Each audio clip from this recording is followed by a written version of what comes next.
Hey everyone, on today's video, I'm going to show you how to add a watermark on Google Sheets.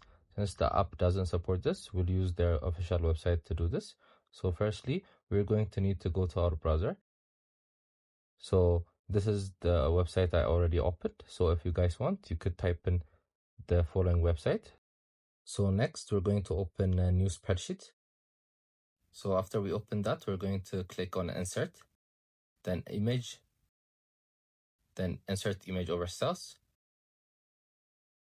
Then we're going to click on the image we want to select as a watermark. We're going to choose a file from our computer.